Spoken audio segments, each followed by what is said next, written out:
You know how before you enter a porn site, there's always that disclaimer of "Are you 18? Yes or no?" And I always thought that it was like the most laughable thing ever. It's like when people do gambling sponsorships and say make sure you gamble responsibly as a disclaimer. It's like no one who's horny that's going on a porn site is gonna click "No, I'm not 18" and then head on out of there. And they're real smart about this because putting that little disclaimer does two things for the people who run those porn sites. Number one, it absolves them of responsibility. And number two, it further entices you to go on the porn site. It's kind of like reverse psychology. It's like when your parents or your teachers told you not to do something when you were a kid and then that just made you want to do it even more. So they're extremely smart about using those disclaimers. It's kind of like killing two birds with one stone for them. Because the reality is that porn can 100% be regulated, even with an actual age verification process. Like they can easily do that, but we know that's never going to be the case because the pornography industry is a billion-dollar industry. And on top of that, porn is one of the biggest weapons in society used to keep guys existing at a very low state. As a matter of fact, a lot of the top most visited websites on a daily basis are porn sites. And this doesn't just affect young guys because as much as guys are gooners nowadays, girls are on there just as much. They're just less likely to admit to it or they're more secretive about it. Like I don't believe any of those surveys. I think it's close to equal. And a lot of people, especially liberals, want to convince you so hard that porn isn't bad for you, as long as you don't watch it too much, which is the biggest cope I've ever heard. It's like some Redditor typing about how there's no scientific data that supports pornography having negative effects on your brain. And you want to know how we all know that it's bad deep down inside? Is that guilt is an inherent feeling that lets us know when we're doing something we know isn't right. That's why there's a correlation between higher porn usage and having lower self-worth or lower self-esteem. The lengths people will go through to defend porn and their addiction is crazy to me, but that just goes to show how much of a hold lust and pornography has over most people in society. And I said this in my video about stop worshipping celebrities, but the very first porn video I saw, aside from 2 Girls 1 Cup, which is, by the way, the most disgusting thing that I've ever seen. And some of you guys know what I'm talking about, like the LimeWire days, that was nasty.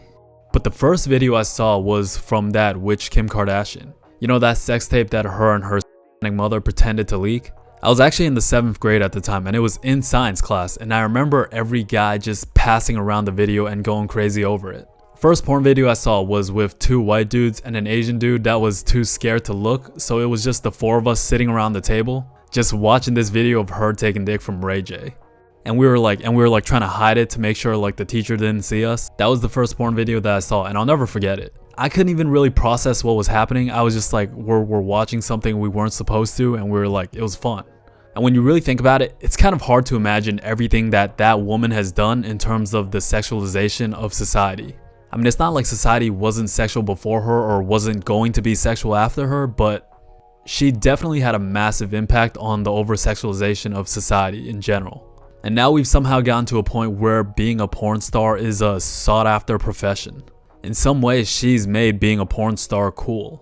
And it's not even just something like OnlyFans, right? It's all over the music industry, it's all over hip hop and rap, which has a massive impact on culture in general. It's all over your TikTok, your Instagram, your Twitters, etc. Like I could be on Twitter reading about something political like Trump deporting illegals or whatever. And then there's like nudes of OnlyFans chicks trying to sell their butthole for $4.99 in the comments. Like what is happening? I don't know why Elon doesn't ban porn from Twitter. Like Zuckerberg, as hard as he's trying to like flip sides now and kind of rebrand his image after Trump's won, like a lot of these sellout celebrities, he's a liberal gooner at heart, right? So you don't expect him to do anything in terms of regulation on Instagram. But Elon is supposed to be the one that's pro-conservative or traditional values. Like bro, Elon, there's so many kids on your sites with like LeBron James profile pictures that are being exposed to all these OF and all the porn on your site. At least regulate it to some degree. Like there's no way some 13-year-old should be reading a post about sports and then see some thought promoting her butthole for $2.99.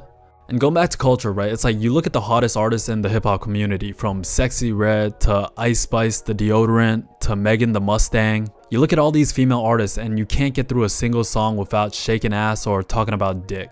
It's like, is there anything else? Is there any real substance to any of your art? And these types of individuals are what the youth looks up to. And this type of sexualization in society is all over social media. A 9-year-old with an iPhone or iPad is getting addicted to porn nowadays. And the younger someone watches porn, the more likely they are to getting addicted to it. And you think about young girls, right? They're looking at all this sexualization on social media as normal behavior. They think it's normal. They think it's cool to be twerking and shaking ass on IG or TikTok. They think it's cool because social media in a way reinforces those types of activities in terms of followers, likes, subscribers, etc. They're looking at these Instagram models doing nothing but thirst trapping with their OnlyFans in their bio, and then they're thinking that's an easy way to make money. To just post pictures that I'm kind of already posting on Instagram onto another site. Get a bunch of money from some lonely simps, that's a no-brainer, right? And then you proceed to sell your soul and make the world a worse place, and you fail to realize the long-term repercussions of those actions because you're just a young kid growing up on social media. It's all you ever knew. Nowadays, social media is raising kids more than anything else, and that's only going to be the case more and more. And it's sad because in the era of social media, a lot of young girls grow up extremely insecure. Social media influencers and celebrities might as well be gods to them. Young boys and girls, because they grow up on social media, so that's who they're looking at every single day. They see all the fame, all the money, all the attention they're getting, and they want to follow in those footsteps. When you're an insecure teenager or kid growing up, social media validation is something you aspire for. As a matter of fact, the most sought after job or career for kids nowadays is a social media influencer. And not even because they want to create, but because they want a certain lifestyle. They want the money, they want the attention. Again, for a lot of young girls, they start posting provocative pictures, they start thirst trapping, they want to be Instagram models and all this stuff because they don't know any better. So some girl out there that could have been a great scientist never got to actualize that potential because she wanted to thought around on IG. And it's kind of weird because for the longest time, women had an issue being sexualized by men. But now because of social media, a lot of women just sexualize and objectify themselves. Bro, I was listening to Bradley Martin's podcast the other day. And apparently this is a big story. There was this girl on OnlyFans that's trying to break the world record for taking the most dicks in a day. Like apparently she had sex with 100 guys in one day. Like bro, I couldn't believe that. I was like, what? This has to be some sort of marketing ploy. Like there's absolutely no way. But apparently it's true. And the amount of mental gymnastics she was going through to somehow convince herself that taking dick from as many guys as possible was a passion to her. To be honest, it was pretty impressive. Like to be able to lie to yourself to that extent, you gotta jump through a lot of hoops in your brain to somehow rationalize that action. To somehow believe that that's the right course of action that you want to take. And this isn't morality police because on an objective level, that's absolutely disgusting. And listening to this was arguably worse than watching Two Girls in One Cup. I mean, this girl was legitimately talking about collecting a jar of sperm from every guy that she slept with. And the sad thing about this was she was obviously trying to be sensational. And because she's getting a lot of attention for her actions and a lot of money as well, I imagine, she thinks everything she's doing is okay, but once all that attention runs out, she's gonna start realizing the long-term repercussions of her actions. And you kind of take a step back and look at all this and you really think to yourself like, how the hell did we get here? Like how did we get to this point in society? Like bro, where is that asteroid? Genuinely. Like it's over, it's done, we're screwed, we lost. As a society, as a species, like this is it. They gotta do us like they did the dinosaurs.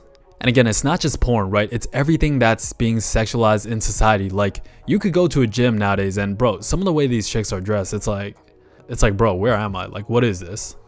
And it's not just Western society, right? The degeneracy, the effects of pornography, the over-sexualization of society, all of this is permeating throughout the world. That's right, permeating. I'm breaking out the SAT vocab unit 12 for this one. I low-key got a nasty arsenal of vocabulary. But you're even starting to see it in, let's say South Korea, right? South Korea is a country that bans all pornography, which shout out to South Korea. That's what America needs to do, ban all porn. And this is why every now and then I need to watch some random Korean variety show with some like Korean artists, just because there's something cleansing and wholesome about their energy and culture. But you can see the influence starting to make its way even in a culture as reserved sexually like South Korea. A lot of female K-pop artists are starting to twerk and be a lot more sexual because they're taking influence from the West. And the American market is one they've been trying to attack for a while, and they're doing it very successfully. You gotta keep in mind that a lot of other countries and a lot of other places in the world look at America as the main hub of entertainment. And to be honest, it's true. On a global level, the US is at the top when it comes to media, culture, and entertainment. So the more sexual our media, culture, and entertainment becomes, that begins to permeate across the world. Like bro, Satan is winning this battle hard. And listen, right, the reality is that it's not gonna get any better. Porn isn't going anywhere. Society inevitably will become more and more sexual. Social media has only really been around for 3 decades. On a societal level, we're all cooked. But the best thing you can do is ban porn from your own mind. Block it on your phone when you're scrolling IG, TikTok, Twitter. When you're seeing something that might trigger you like a thirst trap, block it. Block everything from your space because it's gonna catch you lacking at some point. All it takes is one lonely night and you're back on the hub. And the turning point for me was actually when I saw a TED Talk in my freshman year of college on porn. Like they held an hour-long TED Talk in my school and I was listening to this old white guy talk about the negative effects of porn. And after that TED Talk, I was like, yeah, this, I'm not gonna watch it anymore. And I just blocked it all on my phone. That way I won't even be tempted. And I say this all the time, but there really is no better counter to lust than porn and all that stuff than actually having a deeper purpose. Because all your mental energy is spent thinking about and working towards your purpose. Remember, idle time is the devil's favorite playground. I think there was like some study done where they linked pornography uses to feelings of meaninglessness. So the less meaning you have in your life, the more likely you are to use pornography. If you have no God in your life and this idea that nothing really matters, then you're eventually going to give into your vices. I'm not saying that people that believe in God don't deal with lust. It's probably something that every single person deals with. But you can't beat lust without God. It's much better to have God as your sense of morality as opposed to just doing whatever you think is right, because you're going to chase dopamine.